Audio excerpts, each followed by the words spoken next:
Voilà, c'était juste une introduction à la pratique pour apprendre à se retrouver soi-même, pour apprendre à s'apaiser quelles que soient les situations où que nous soyons. Nous pouvons pratiquer un de ces exercices qui nous ont été offerts par le Bouddha. Aujourd'hui, j'ai choisi comme sujet la peur originelle et le désir originel.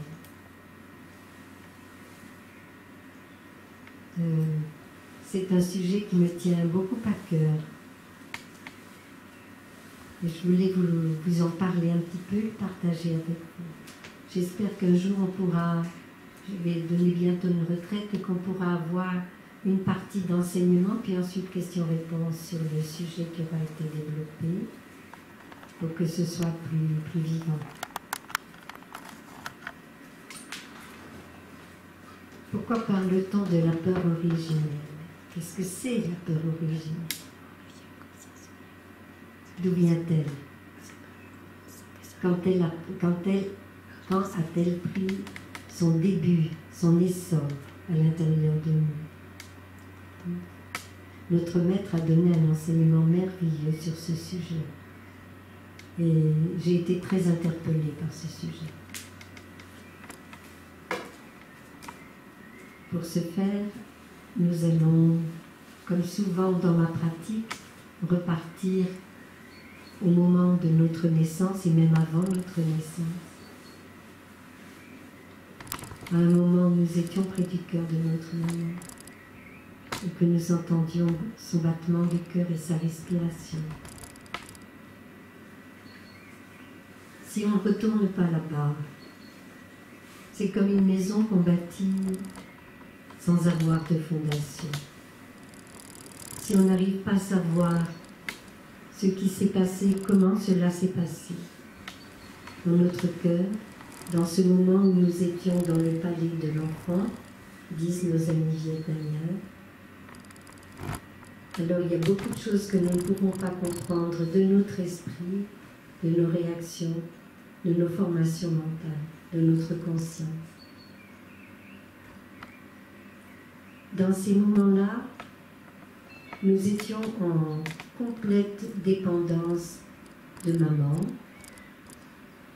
unis, petit corps qui s'est développé d'une cellule unie de papa et maman. Et tout ce que ce petit enfant, même à l'état presque cellulaire, unicellulaire, a pu percevoir, a pu sentir, tout ce petit enfant a été complètement imprégné de sa vie intra-utérine.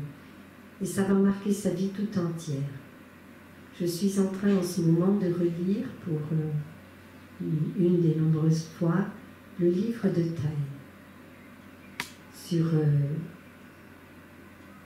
transformation à la base. Comment on peut transformer son esprit, transformer la souffrance qui est en nous. Par quel biais, par quel moyen on peut transformer notre souffrance. Et je lisais avant-hier au soir, ce passage concernant le moment où l'enfant est encore en vie intra-utérine et l'importance que ça va avoir sur sa vie. Le petit corps est imprégné de l'énergie de maman et le petit corps est imprégné de l'énergie de papa et de toutes les personnes qui sont autour. Cela intervient. Cela va s'inscrire définitivement en lui. Ce n'est pas grave, hein, je dis transformation à la base.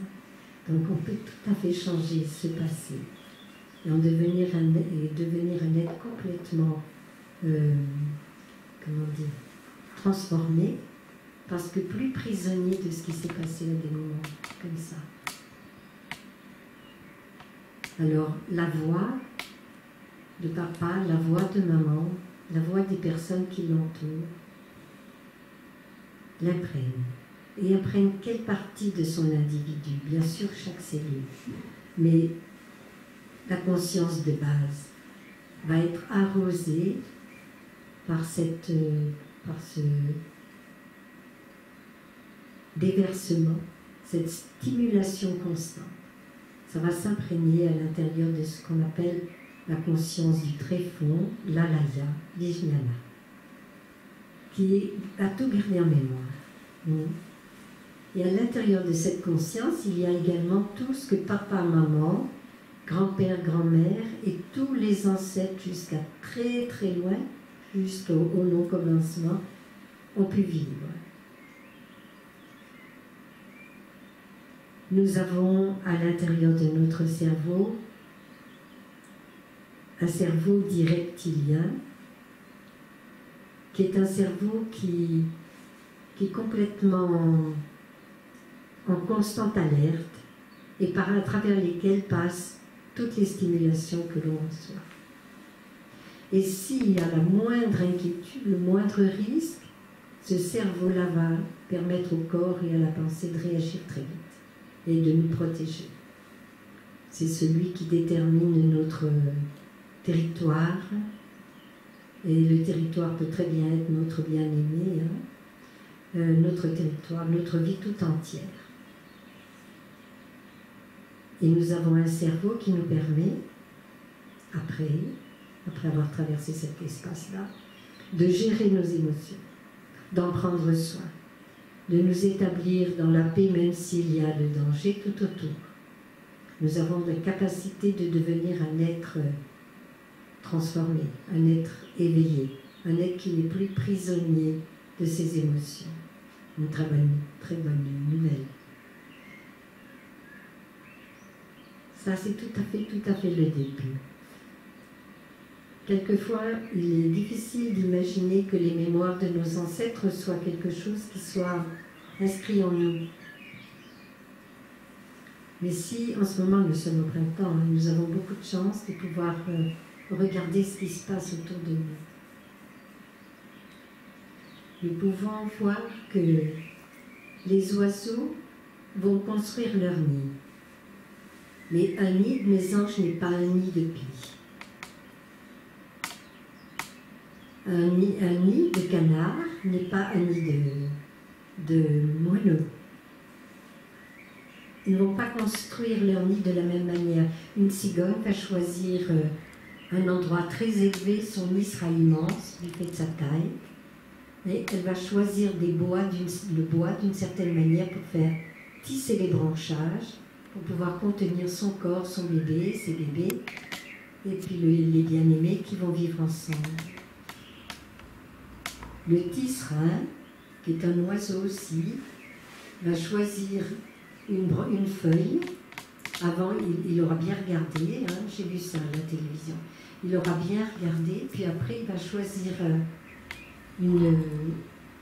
au-dessous de la branche d'un bananier, par exemple, il va piquer, et il va tirer un fil qui va partir de la base de la feuille jusqu'au bas du tronc, et tirer d'un seul coup pour casser, et il va s'en servir pour coudre la feuille qui va avoir l'aspect d'un cornet.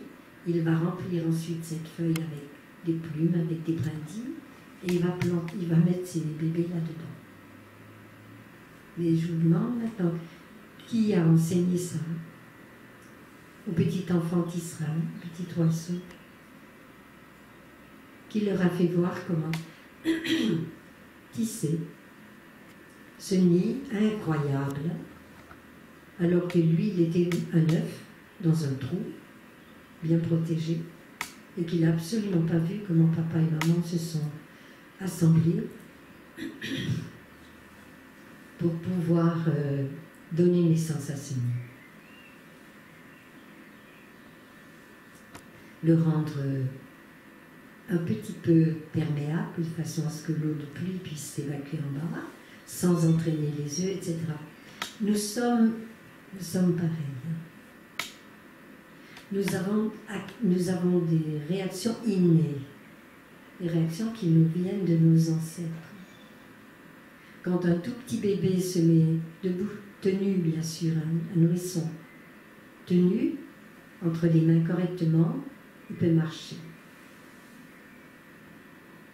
Cela nous vient de nos ancêtres, c'est inné.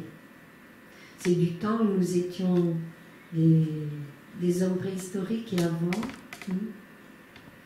De même que le grasping réflexe de s'accrocher. Quand on met son doigt dans la main d'un petit bébé, il s'accroche et il ne lâche pas. Et on peut très bien voir ça chez les animaux, comme les bébés singes, par exemple, où ils s'accrochent au poil de leur maman. Ils se tiennent très fermement accrochés au poil de leur maman quand elle se déplace. Nous avons eu certainement des cheveux très longs et des poils sur lesquels le petit pouvait s'accrocher fermement pour tenir et nous suivre où que nous allions, dans les moments un peu précipités. Il n'y avait pas encore ces sacs spéciaux dans lesquels on enfile nos bébés qui nous contemplent et qui entendent le bruit de notre cœur et notre souffle. Alors à ce moment-là, les enfants se prennent probablement accrochés à nos crinières. Nous avons gardé énormément de mémoire de cet ordre-là en nous. Et les réactions de défense que nous avons viennent beaucoup de ce grand passé duquel je ne cesse de parler et de reparler pour qu'on aille jusqu'à nos racines pour nous comprendre vraiment. Ensuite, il y a eu l'expulsion de ce paradis. Il y a eu un moment où il a fallu quitter ce paradis. C'était la nature qui fait les choses. Ce n'était pas la décision de la maman, ni du papa, ni de la famille. Les hormones se sont mises en route naturellement, quand le fruit était mûr, pour que l'enfant puisse venir au jour, comme on dit. Et là, il y a eu il y a eu un grand traumatisme pour l'enfant. Le Bouddha dit que c'est un des moments les plus dangereux de la vie, la naissance. De voir l'enfant naître. C'est une merveille.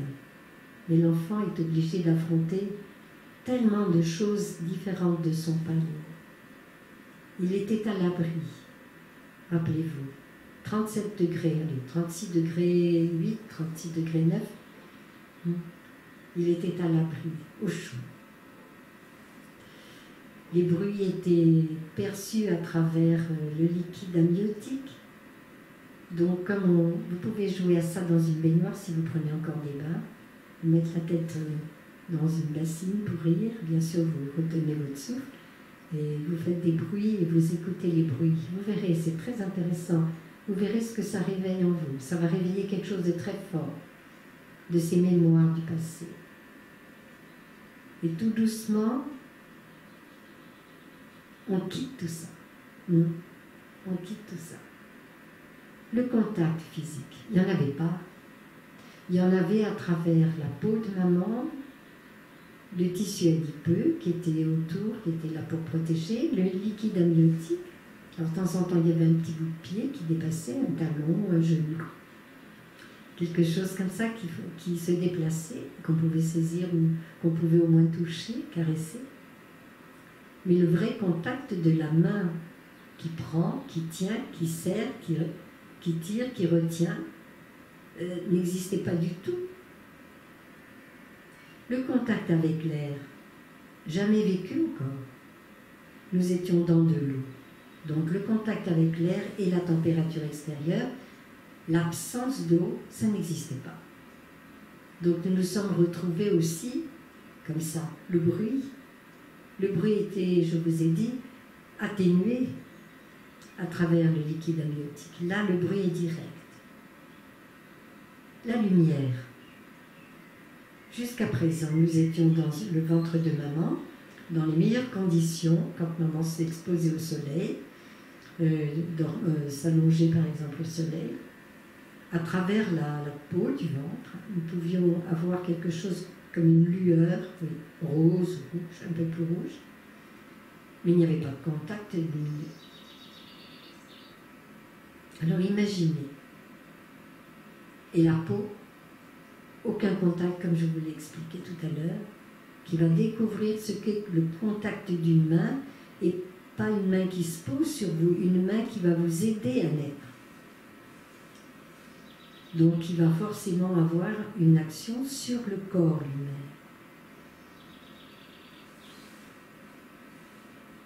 Et là, nous naissons. Là, nous sommes amenés à jaillir dans le monde. On va être obligé à respirer. Nous n'avons jamais respiré. Maman respirait pour nous, c'était tellement merveilleux. Aucun effort à faire. Maman mangeait pour nous. Nous n'avions pas faim, sauf hélas dans certains pays où la faim existe et où les mamans n'ont pas suffisamment à manger, peut-être l'enfant souffre aussi de la faim.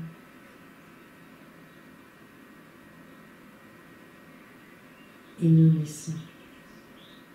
Vous imaginez? Nous naissons.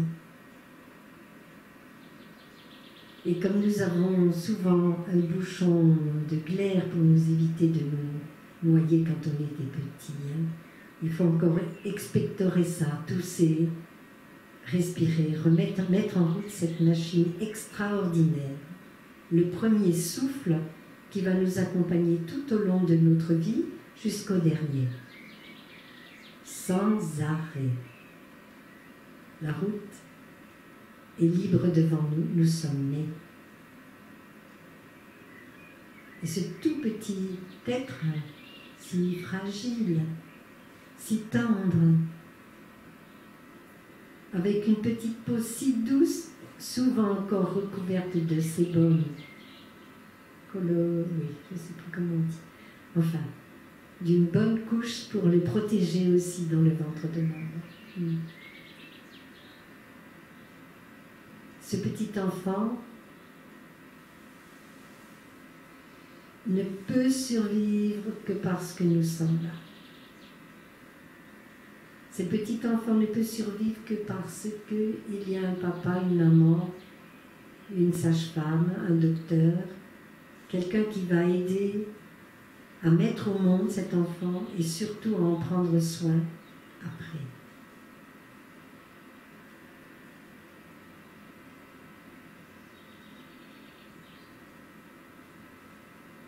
Et là, il se passe quelque chose de très particulier. Là, il nous a dit,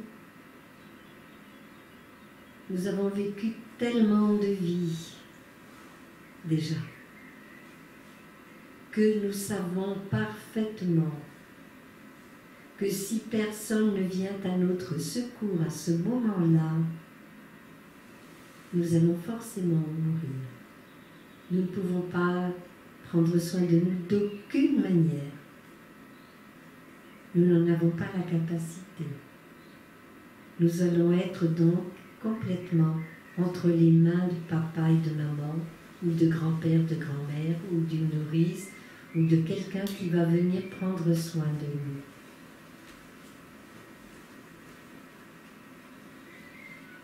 nous. Alors, dit Taï, la peur originelle est née à cet instant-là, à cet instant précis. La peur originelle d'être en danger de mort, abandonné, sans nourriture, sans soin.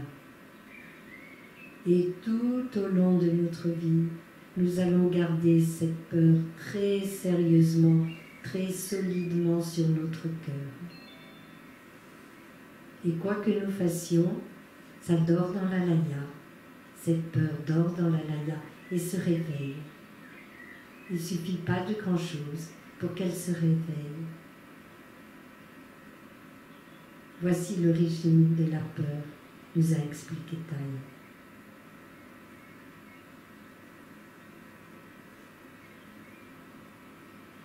J'ai eu la chance de faire des séances de rebirth, de revenir au monde. J'étais dans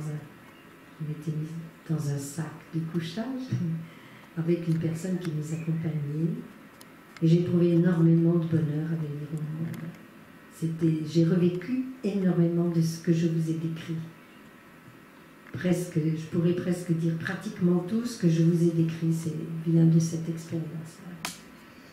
de cette expérience qui a réveillé ces mémoires en vous. Et j'étais tellement heureuse que je ne pouvais pas dormir toute la nuit. J'étais revenue sur la terre. C'était merveilleux.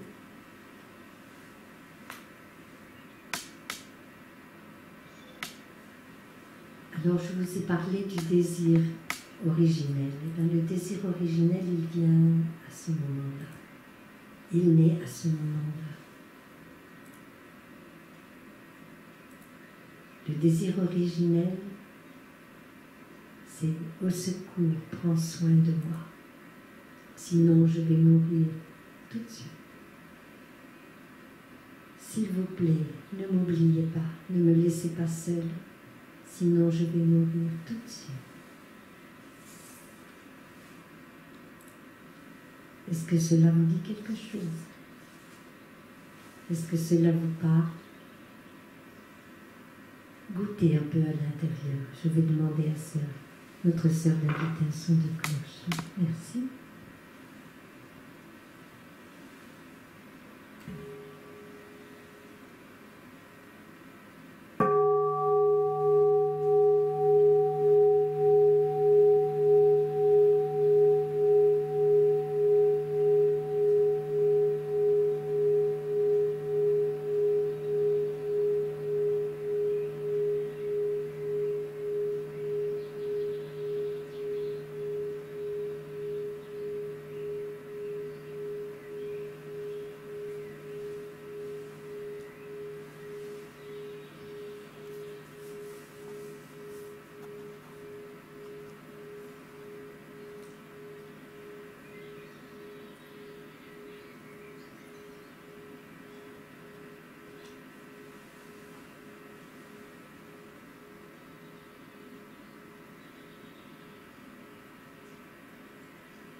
Alors nous avons mis en route la survie. Et ça a marché puisque nous sommes tous là, ensemble. Nous avons trouvé des pratiques, des techniques, des moyens pour pouvoir survivre.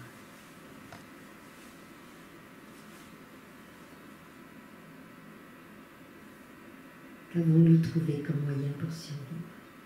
Nous avons déjà forcément eu autour de nous, près de nous, au moment de notre naissance, tout ce dont nous avions besoin, sinon nous ne serions pas là pour témoigner. Oui, il y a eu des personnes qui, par amour, m'ont protégée.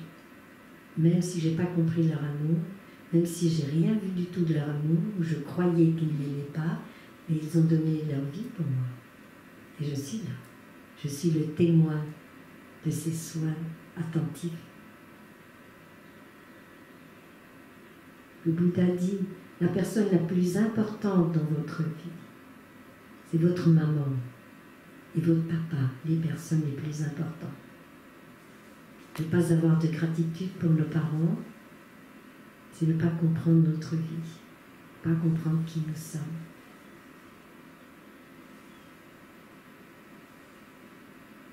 Donc il a fallu que papa, maman, grand-père, grand-mère, une nourrice, quelqu'un prenne vraiment soin de nous.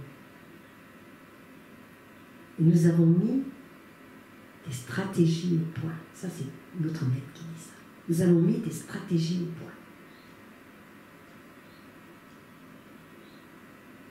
Nous avons souri et vu qu'est-ce que ça donnait comme réaction en face.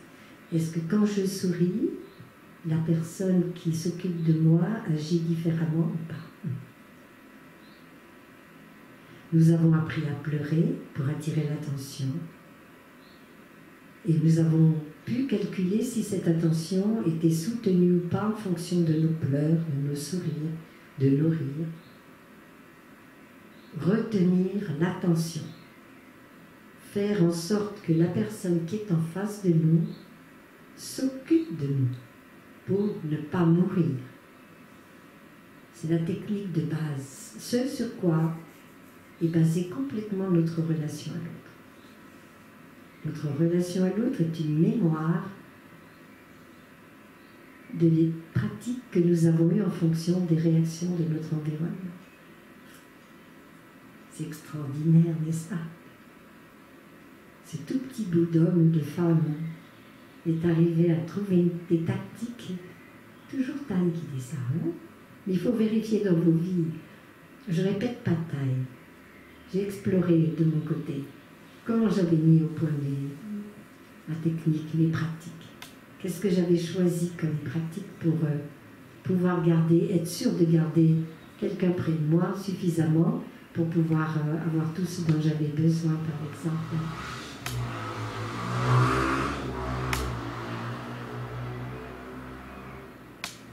Je vous parle du désir originel. Le désir originel, c'est avoir à tout prix, le plus vite possible, quelqu'un qui puisse me sauver.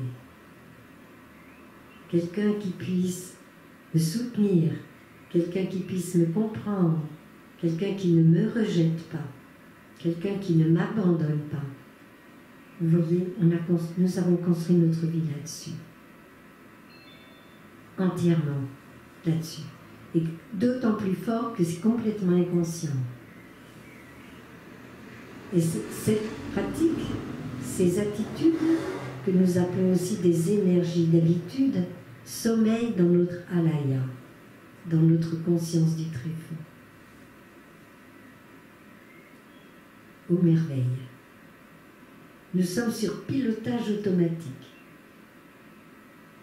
Et attention, si quelqu'un ne fait pas attention à nous suffisamment, comment nous réagissons? Qu'attendons-nous de l'autre? Comment pouvons-nous développer notre vie sociale à partir de cette base-là? Posez-vous la question sur 3 ou 4 respirations.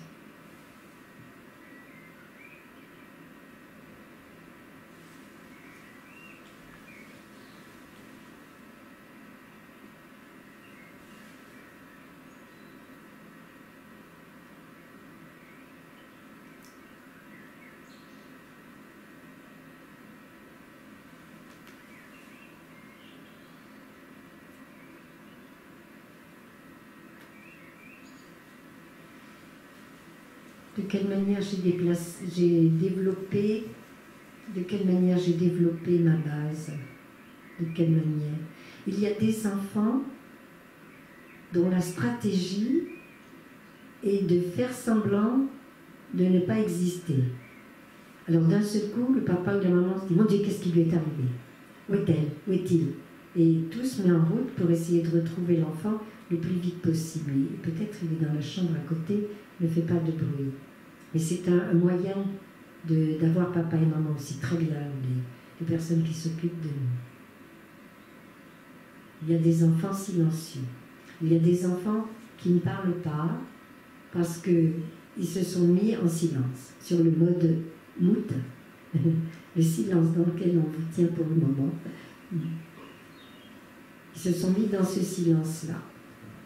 Parce qu'on n'entend pas ce que dit l'enfant, donc on se rapproche, on essaie d'écouter, on essaie de faire une communication verbale avec cet enfant, c'est un moyen.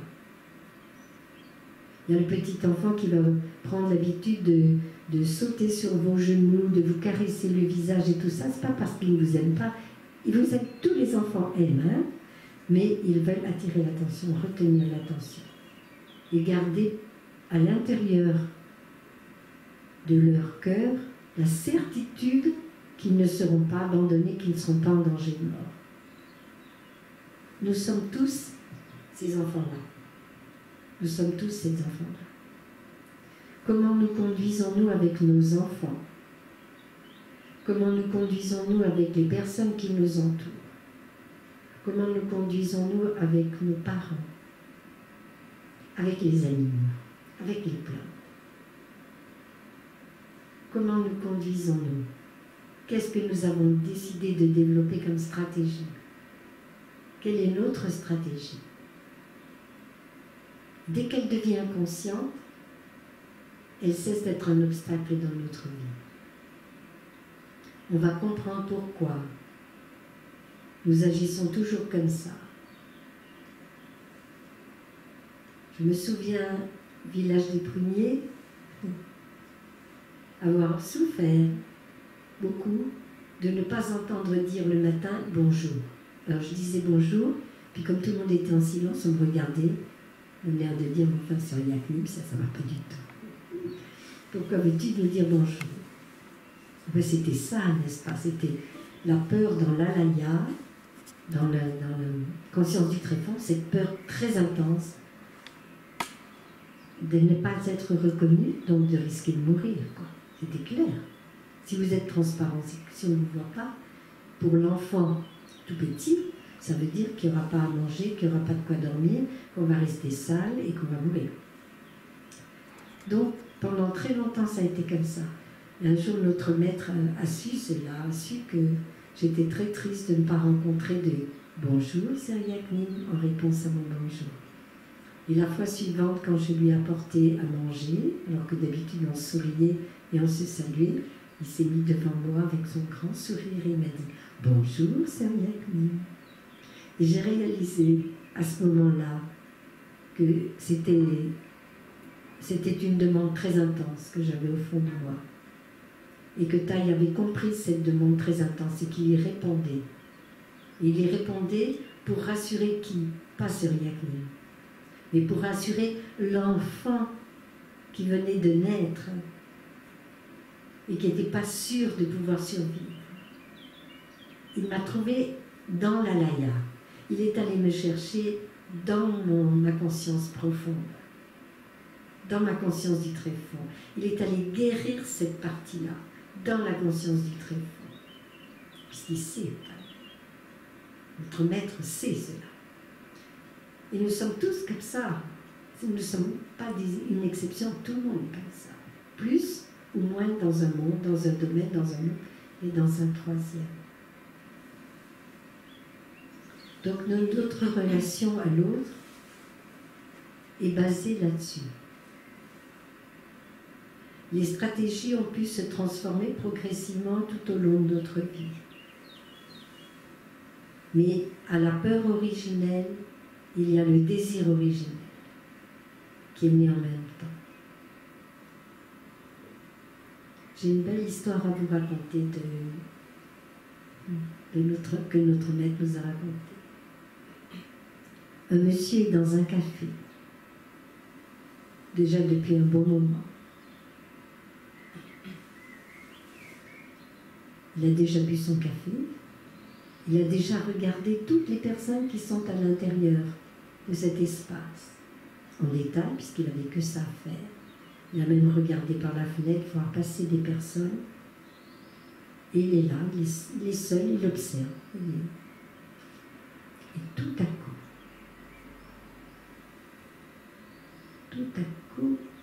c'est elle. Comment je ne l'ai pas vue avant, c'est elle. Mais c'est elle. Mais elle est extraordinaire. Mais elle est merveilleuse. Comment n'ai-je pas pu la voir tout à l'heure? Ça fait si longtemps que je suis là. Cet homme regarde intensément une dame, une femme, qui est à une table pas très loin. Qu'est-ce qui s'est passé? Que s'est-il passé? Bien, cette personne s'est penchée pour boire son thé.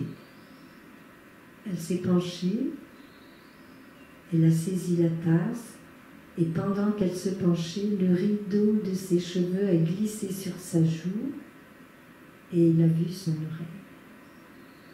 Cet homme a vu son oreille, et ça y est, il était sauvé. C'était elle. Maintenant, il n'avait plus rien à craindre. Sa vie allait être merveilleuse. Sa vie avait un vrai sens. Il l'avait cherchée partout. Là, elle était là, juste dans un café, devant lui, quelqu'un qu'il ne connaissait pas. Et il est prêt à tout. Il est prêt à la suivre partout. Il est prêt à essayer de savoir son nom, son adresse, son numéro de téléphone. Il est prêt à l'aborder. Il est prêt à tout ce qu'elle voudra. Que s'est-il passé?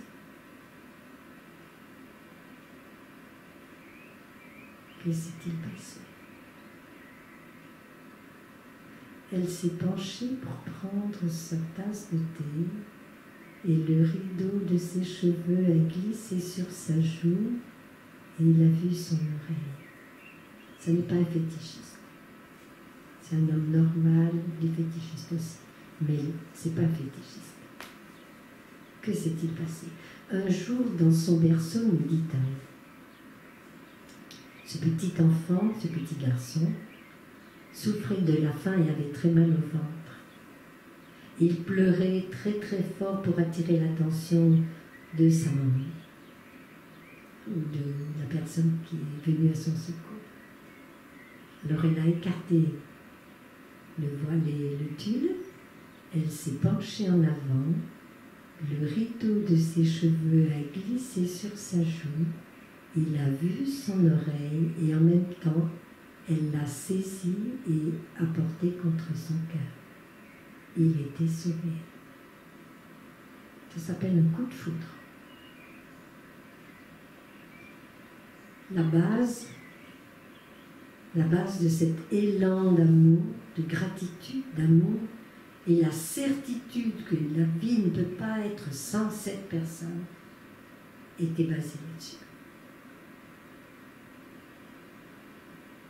Ce sont des choses à comprendre, à connaître, pour pouvoir voir comment nous pensons, parlons et agissons en fonction de ces stimulations. Nous avons 6 portes par lesquelles pénètre le monde. Nos yeux, nos oreilles, notre nez, notre bouche, notre peau et notre mental. Conscience mentale. Tout ce qui est perceptible pour nos 5 sens, notre mental, est constamment déposé à l'intérieur de notre conscience du très fort, conscience profonde. La conscience des yeux, la conscience du nez, la conscience des oreilles, la conscience de la bouche, la langue, la conscience de la peau et la conscience du mental. Ça fait 6 consciences. La 7e conscience est Manas. Je vais vous en parler un peu. Et la 8e conscience est celle de laquelle je vous parle depuis le début, qui est toute mémoire de toute chose depuis le non-commencement. Elle est à la fois collective et individuelle. C'est une mémoire collective et c'est une mémoire individuelle. Et nous avons cette 7e conscience qui est entre tous ces sens et la conscience de profonde, conscience du très fond, qui s'appelle Manas, qu'on appelle encore l'amoureux, parce qu'il se saisit de ce qui est dans cette conscience du très fond et qu'il se l'approprie. C'est très important de savoir que chaque chose est déposée en nous définitivement. Et que, en fonction des stimulations de ces sens, de ces 6 sens, notre conscience du profond, de ces mémoires du passé dans laquelle tout est déposé sous forme de semences, sont stimulées, éveillées et se manifestent dans la conscience du mental. C'est-à-dire, cela devient conscient. Jusqu'à présent, c'était inconscient. Et cela devient conscient.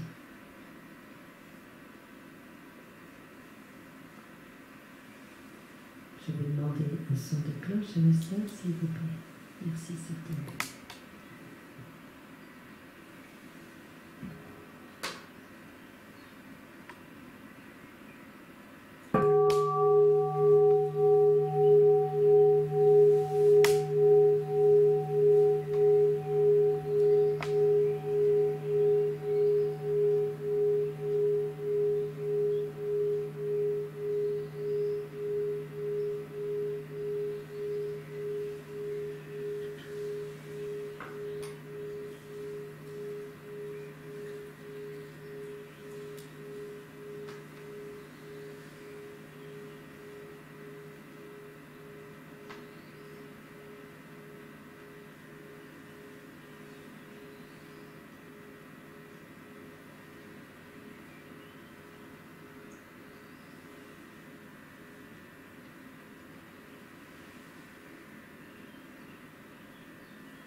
lorsque le Bouddha est venu sur cette terre et qu'il a commencé à enseigner après son éveil, il a enseigné les 4 nobles vérités. La première noble vérité, la souffrance existe, c'est une réalité. La deuxième noble vérité, il y a une origine à notre souffrance. Il y a une origine à notre souffrance. La troisième noble vérité, il y a une fin à notre souffrance. Cela peut être terminé. On peut trouver un moyen pour mettre un terme à la souffrance. Et la quatrième noble vérité, c'est le chemin qui mène à l'absence de la souffrance. Comment faire pour cesser de souffrir?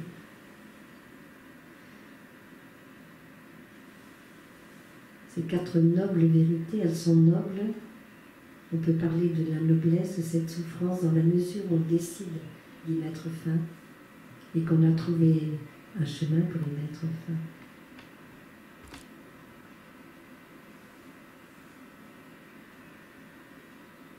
Ce chemin existe. Ce chemin est à notre disposition. Apprendre à se connaître et apprendre à regarder dans notre peur, puisque là je parle de la peur aujourd'hui, regarder dans notre peur son origine. Oui, il y a un début à cette peur. Oui, je peux y mettre fin. Oui, il y a un chemin qui me sortira de là, qui peut me permettre de sortir de là. C'est la pleine conscience. C'est arriver à développer la pleine conscience de ce que nous vivons. Arriver à retourner à nous-mêmes. Arriver à respirer, à nous détendre. Quand la peur est là, lui dire bonjour ma petite peur. Et agir avec nous comme une maman ou un papa merveilleux qui se pencherait sur l'enfant qui a peur dans son rêve et qui se réveillerait au milieu de la nuit en appelant au secours et lui faire voir tout ce qui est autour et lui dire regarde mon amour, je crois qu'il n'y a rien de dangereux autour de nous.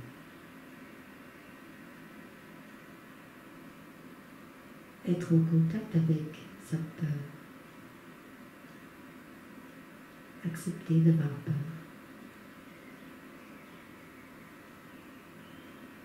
La tenir serrée sur notre cœur avec tendresse. Aller au secours du petit enfant qui a peur.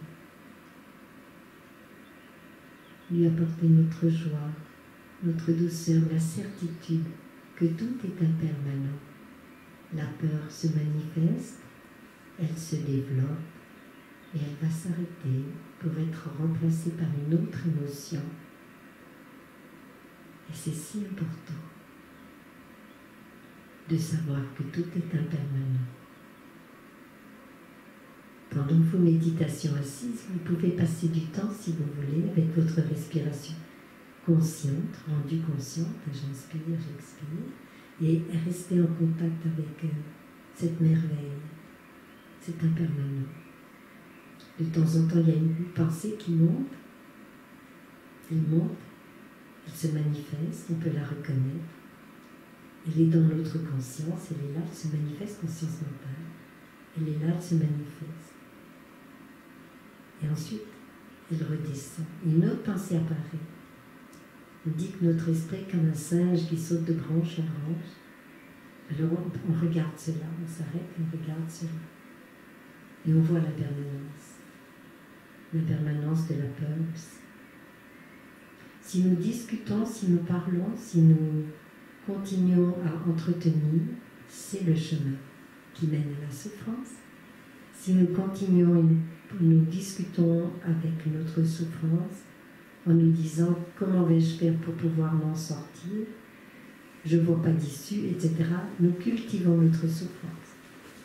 Nous sommes présents et nous cultivons notre souffrance. Ils sont partis ?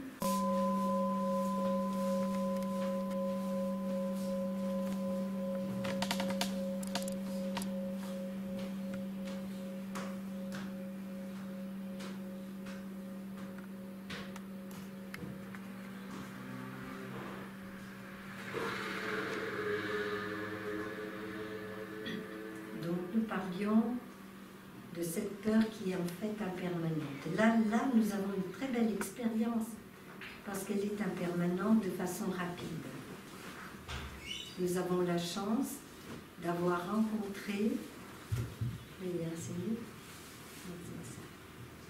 Nous avons la chance d'avoir rencontré la peur de ne pas pouvoir continuer à être ensemble, de ne pas pouvoir continuer à communiquer. Elle s'est manifestée au moment où l'écran s'est éteint, probablement. Et la façon dont nous avons réagi dépendait de notre confiance dans l'Internet aussi et dans la vie.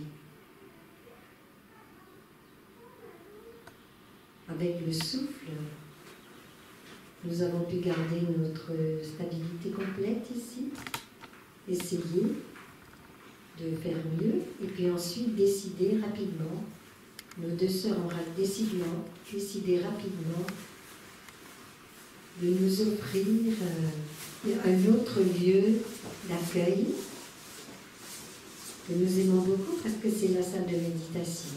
Nous sommes très souvent là. Simplement sur le souffle et le calme, respirant paisiblement. Et nous avons lâché prise en pensant que si en bas il n'y avait pas Internet, alors nous serions simplement séparés pour un moment. Nous avons accepté l'impermanence, nous avons accepté le fait que tout n'est pas parfait, que tout ne peut pas être obtenu quand on désire. Et ça s'est passé avec beaucoup de paix, avec beaucoup de calme de la part de mes sœurs. Donc un grand merci à sœur Camille et à sœur Tendo pour leur stabilité et leur rapidité pour réparer ces difficultés.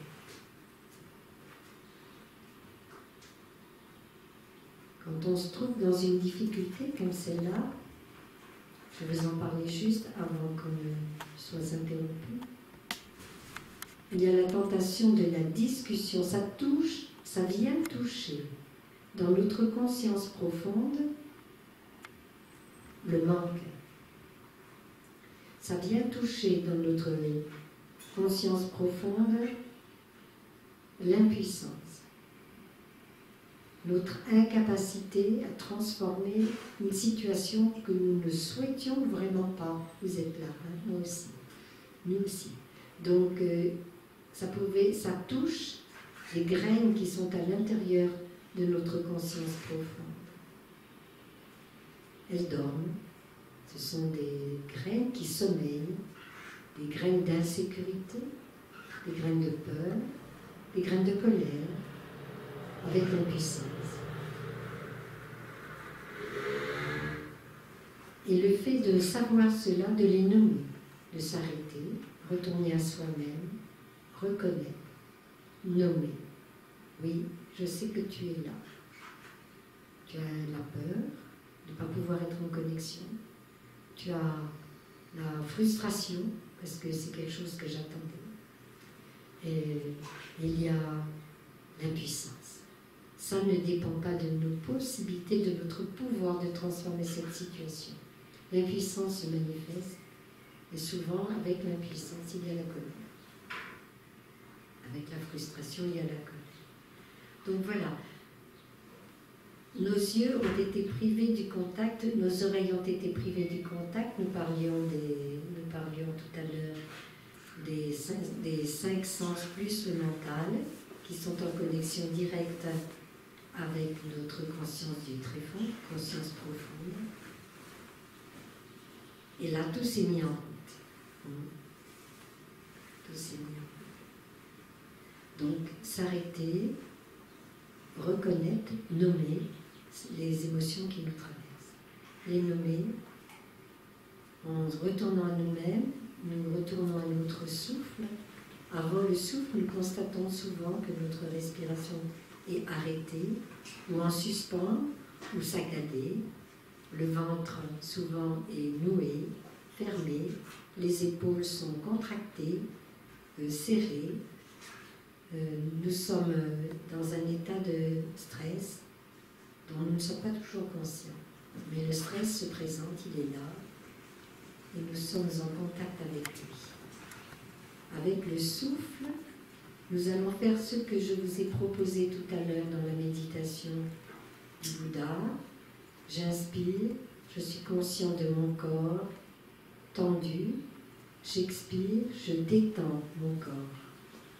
Je fais en sorte que ce corps puisse se détendre. À chaque expiration, je relâche les tensions qui sont dans ma nuque, dans mes épaules.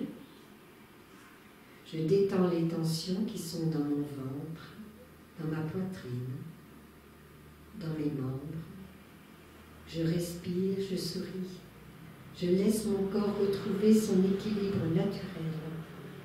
Je ne lui impose rien. Je constate, et avec mon souffle que je souhaite paisible, je m'encourage à encourager ce corps à se détendre. Lorsque le corps se détend, l'esprit se détend ensemble. Ils sont un. Ils sont connectés l'un à l'autre. Et donc, quand j'interviens sur un, j'interviens sur l'autre. Je peux passer par l'esprit, essayer de l'apaiser, mais si mon corps est tendu, mon esprit continuera à être tendu et cherchera les moyens d'évasion, des pensées multiples, ou me projeter dans un avenir terrible, ou un passé qui n'était pas agréable du tout. Donc voilà, ça fait partie de notre façon de vivre. La méditation, c'est cela. Une personne qui médite, c'est une personne qui est en contact avec son corps et son esprit et qui essaye de les garder unis ensemble, comme une maman marcherait en tenant la main de son enfant dans une promenade. Donc c'est très important d'avoir une attitude de reconnaissance de ce qui se passe, de savoir que tout est impermanent, que ce qui est là maintenant, comme le bruit de cette moto, est impermanent et va passer. Et avoir confiance dans le fait que l'impermanence est une manifestation de la vie et que rien ne demeure semblable d'une seconde à l'autre. Donc faire confiance à cela, s'ouvrir à cela, accepter cela. Je vous ai parlé tout à l'heure du non-soi. Je vous ai dit que nous étions nos ancêtres, mais nous sommes aussi nos descendants. Nos ancêtres et nos descendants et nous-mêmes faisons une chaîne, les uns après les autres, nous succédons à travers le temps et l'espace. Depuis des millénaires, nous nous sommes manifestés sur cette terre, nous continuons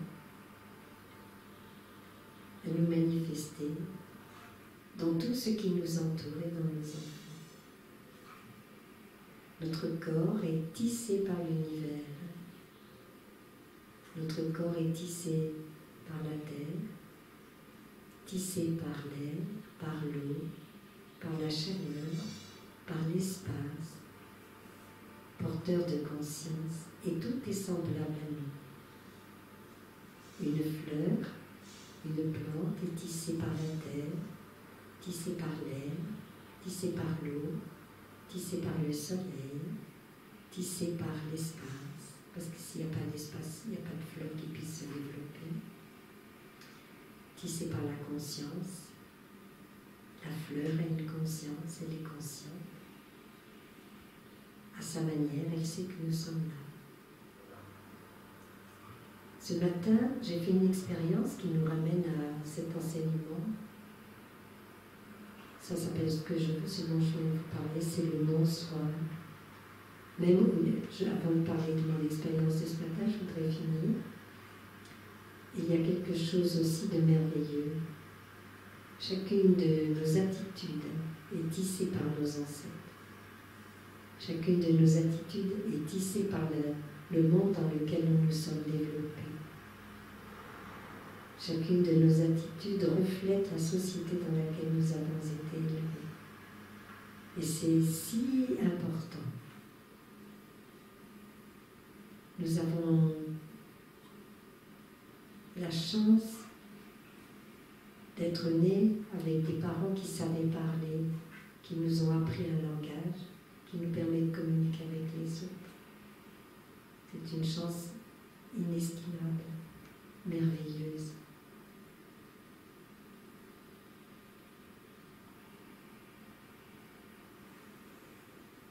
Supposer, on rend pas compte de l'heure, ça fait une heure, un peu plus d'une heure, ça va.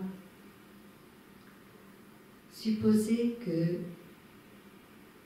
il y a eu un accident dans ma vie. J'habitais au Maroc, dans le sud marocain, à Ouarzazate, pour certains, si certains connaissent Ouarzazate. Et un printemps, il y avait eu de la neige sur les sommets, et la neige avait fondu très très très vite.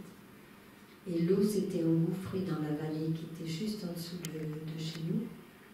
Et nous avions, en tant qu'enfants, vu cette grande vague, cette énorme masse d'eau, tout emportée devant nous. Et j'ai pensé, supposons que ce jour-là, nous ayons fait comme à l'habitude notre pique-nique dans le lit, près du lit de l'oued qui était en bas, et que je sois allée, suivant mon habitude de biquette, de petite chèvre, de grimper sur la montagne pour aller chercher des fleurs pour faire un bouquet pour maman, des œillets sauvages qui sont extrêmement beaux, et que je me sois retournée au moment où la vague emportait tout, et qu'à côté de moi, il y ait eu, ou près de moi, il y ait eu une lionne, parce qu'il y avait des lions au moment où je vivais, moi, à ce moment-là. Il y avait des lions encore dans la classe.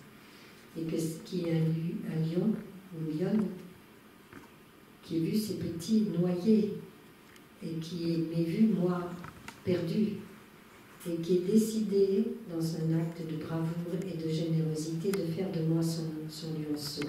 Supposez que j'ai 4 ans, 3 ans, 4 ans. Elle m'emmène dans sa tanière, et elle va m'enseigner la vie, à sa manière.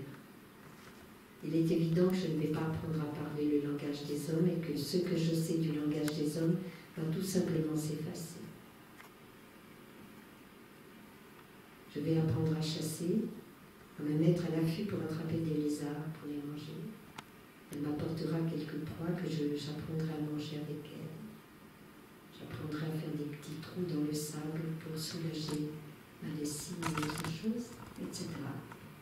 Bien sûr, personne ne peut me peigner, personne ne peut me laver. Elle me léchera, j'apprendrai à me lécher. Et pour communiquer, je communiquerai comme elle. Elle m'apprendra à me cacher dans une tanière, dans sa tanière. Il existe, ça existait déjà avec les loups, n'est-ce pas? Et ce sont des enfants qui sont complètement inadaptés quand on les trouve enfants. Ils sont incapables de parler, incapables de voir le monde avec nos yeux. Et pour les rééduquer, il y a eu des tentatives de rééducation. Ils marchent à 4 pattes, se soulagent à la manière des animaux qui les ont élevés. Et ça ne s'est pas passé comme ça dans ma vie. Je n'ai pas eu de maman lionne, j'ai eu une vraie maman, humaine, je veux dire, délicieuse et gentille, qui m'a appris beaucoup de choses, qui m'a permis, en me donnant les codes de vie, en les exigeant de nous, en exigeant de nous des codes de vie pour pouvoir survivre dans un monde humain et se faire accueillir, accepter, toujours la peur originelle, d'être rejeté du groupe. Nous vivons en groupe, nous sommes des animaux qui vivent en communauté. Elle m'a tout donné. Et j'ai pu devenir comme ça une jeune femme, puis une femme, une mère, une épouse, une mère. Grâce à elle, grâce à papa et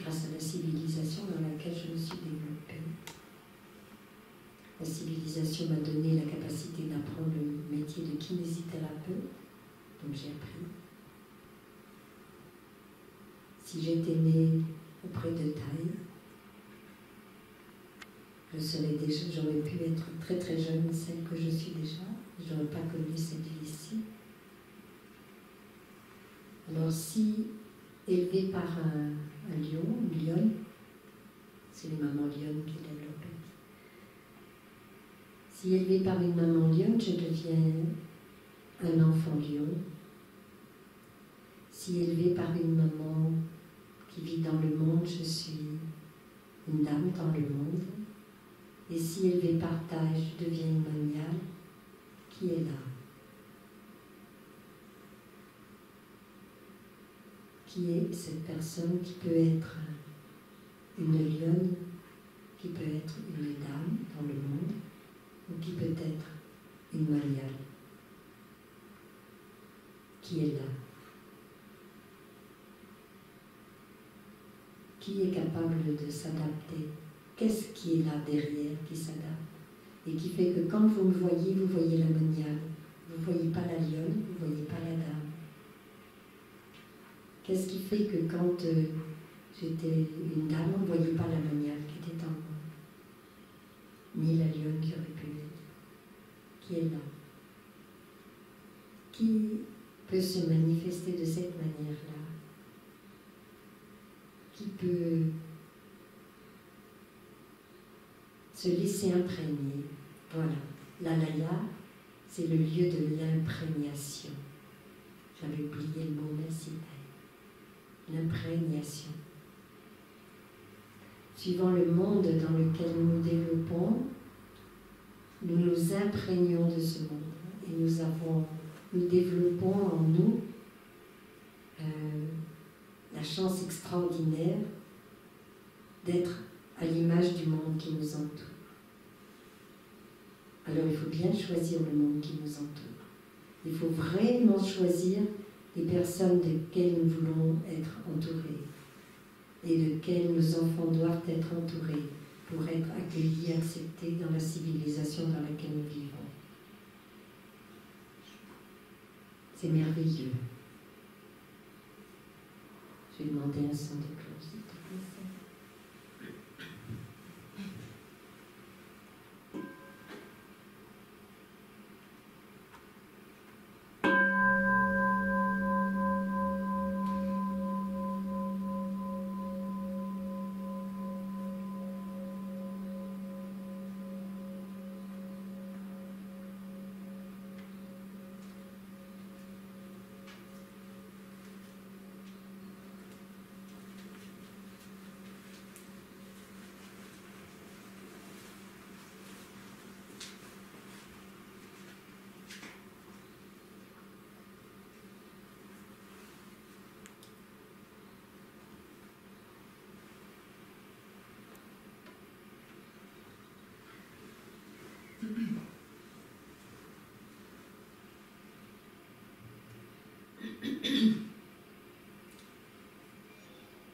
La vraie solution, la solution que nous avons, qui nous est donnée par la pleine conscience, la pratique de la pleine conscience, la pratique de notre habitude de l'arrêt, de revenir à nous-mêmes, de reconnaître, d'embrasser ce qui se passe, de ne pas le cultiver, ne pas le développer, en connaître et découvrir tout doucement son origine, est un trésor. Et c'est le moyen qui nous est offert pour pouvoir sortir de la peur, pour pouvoir sortir de la souffrance, pour pouvoir sortir de nos frustrations et nos désespoirs. Je vais vous raconter une histoire de ce matin. Je sais que mes enseignements sont un petit peu longs. J'espère que vous allez me passer un petit peu de patience encore. J'aimerais vous parler de l'expérience de ce matin.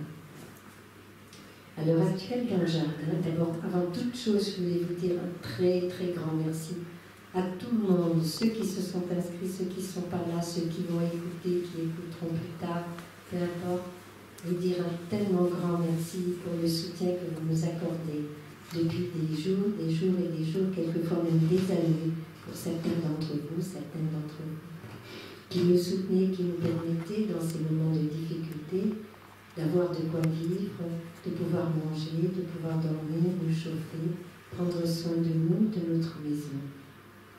C'est merveilleux. Je voulais vous dire ça de tout notre cœur et nos sangas si nombreuses maintenant, de France, des sangas de Belgique, des sangas un peu partout dans le monde, de Suisse, etc., qui sont là et qui nous soutiennent.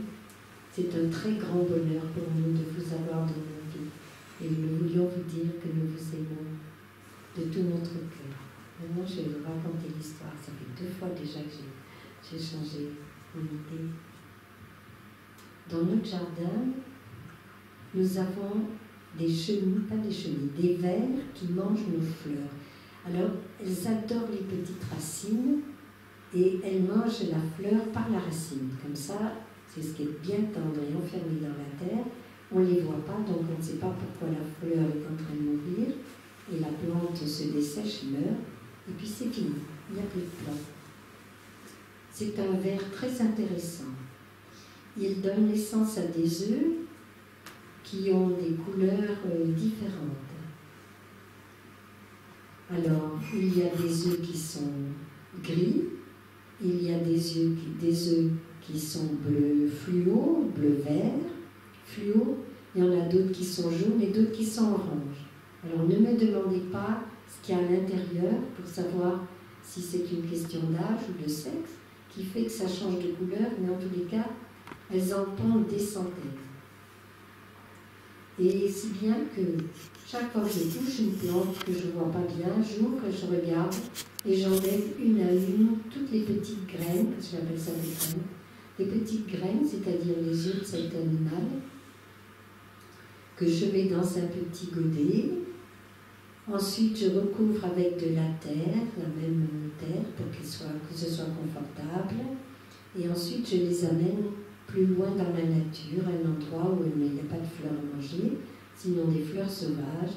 Et elles peuvent vivre comme ça, au milieu des orties. Nous, on ne les mange pas. Moi aussi, on les mange, mais on ne s'en sert pas pour décorer. Donc voilà, je les apporte dans un endroit. Et je me suis rendu compte que ça avait créé en moi une certaine... je cherche le mot pour que ce soit rouge. Certaine tension. J'ai encore beaucoup de fleurs à planter, mais il y a une tension en moi qui me dit que tu vas ouvrir ça et tu vas te retrouver avec des dizaines d'œufs de toutes les couleurs. C'est magnifique, mais combien de temps a passé là-dedans? Il faut pourtant que tu les plantes. Il faut que tu prennes du temps pour les planter. Et ce matin, j'ai recommencé à prendre une plante et à enlever avec consciencieusement les œufs que je voyais à l'intérieur de cette plante, etc. L'autre jour, j'ai déraciné et replanté, bien sûr. Un figuier qui nous avait été offert, je pourrais vous dire des dizaines et des dizaines d'œufs.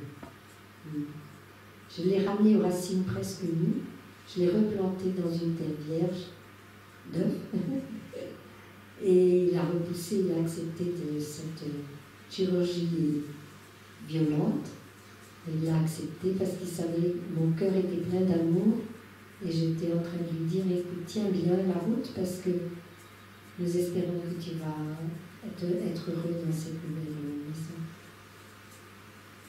Et tout à coup, ce matin, pendant que j'étais dans cette attitude, essayer de protéger la vie des petites graines qui allaient dévorer la plante, et en même temps, pour protéger la plante contre ces petites graines, il y avait une tension quand même un peu contre les graines. J'ai senti que j'étais pas vraiment dans l'équanimité, qu'il y avait un petit peu, ça commence à bien faire, ça suffit maintenant. Et une envie un petit peu, ça s'arrête, que cela s'arrête. Et vous savez, la nature est faite pour nous enseigner le dharma. Le Bouddha a appris énormément de la nature et de maman, notre mère la terre. Et ce matin, j'ai reçu une leçon, j'en ris encore, Moi, j'en sais encore. Nous avons acheté de la terre, du terreau magnifique pour pouvoir planter les nouvelles plantes. Donc j'avais tout évacué, je prends le terreau que j'avais bien fermé de façon à ce qu'aucune bête ne se glisse à l'intérieur. Sœur Tildorine déjà, parce qu'elle a deviné la suite et vous aussi peut-être. J'ouvre ça, je commence à verser la terre vierge, hein, elle sortait du sac. Et qu'est-ce que je vois dedans? 4 ou 5 petits œufs de couleurs différentes qui me regardaient avec leurs petits yeux invisibles et qui me disaient « Mais souviens-toi du Petit Prince de Saint-Exupéry. Quand le Petit Prince a abandonné sa rose, qu'il l'a quittée, abandonnée, il était malheureux de la quitter, alors il a essayé de faire en sorte de lui aménager quelque chose de parfait pour pas que les chenilles viennent manger ses feuilles. Et la rose, consciente de la solitude dans laquelle elle allait se trouver plongée après le départ du Petit Prince, lui a dit « S'il te plaît, laisse-moi quelques chenilles pour que je puisse avoir des papillons. » Et c'est ça que m'a enseigné cette terre vierge, hein, où je n'ai trouvé que 4 œufs de différentes couleurs qui étaient là pour m'enseigner le Dharma. Sœur Yakni, la souffrance fait partie de la vie. Les plantes sont là aussi pour donner leur vie aux animaux, pour les nourrir. Et ces petites chenilles, malgré tout ce que tu ferais pour les protéger, elles vont être mangées par des oiseaux, par d'autres animaux. Alors on a peur de voir les plantes être dévorées, à céder à un sourire de compréhension et de compassion. Et j'ai pu aimer ces petites graines qui étaient là devant moi, 4 petites graines dans ce sac sur la terre bien noire. J'ai pu comprendre que ma peur venait de la peur de la mort de ces plantes auxquelles je tenais. Nous sommes plongés là-dedans avec le Covid, 19. Nous sommes plongés dans ce genre d'émotions.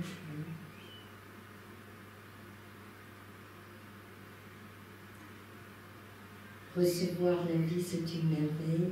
La protéger, c'est une merveille. C'est pour ça qu'il faut s'aimer infiniment. Il faut mettre tout son cœur à se comprendre les uns les autres, à se pardonner les uns les autres, à nous savoir nous dire que nous nous aimons, à savoir dire à l'autre combien il ou elle est précieuse pour nous. Et si nous avons des problèmes avec nos parents, nous pouvons leur écrire une lettre d'amour, même s'ils sont très difficiles à vivre, une lettre d'amour. En leur demandant pardon de ne pas pouvoir être l'enfant qu'ils auraient rêvé que nous soyons pour eux, en leur demandant pardon de ne pas avoir pu toujours les protéger contre les maladies, contre les laisser seuls peut-être dans leur maison, en les pensant plus à l'abri. On peut faire des choses comme ça pour illuminer nos vies par la beauté, la générosité. Et là, quand on fait ça, on touche le nirvana. Il n'y a plus de différence entre celui qui donne et celui qui reçoit. Tous ceux que nous aimons sont tous des Bouddhas en devenir, quelle que soit leur apparence et quelle que soit leur beauté ou leur violence. Il faut avoir confiance. Tous les êtres qui nous entourent sont des Bouddhas en devenir, même les petites graines qui dorment dans la terre, en attendant un printemps plus chaud pour venir se régaler des racines des fleurs. Je vous souhaite un très bel après-midi. Et je vous répète encore, la seule réponse à une attaque, à quoi que ce soit, la seule réponse, c'est l'amour. Merci beaucoup.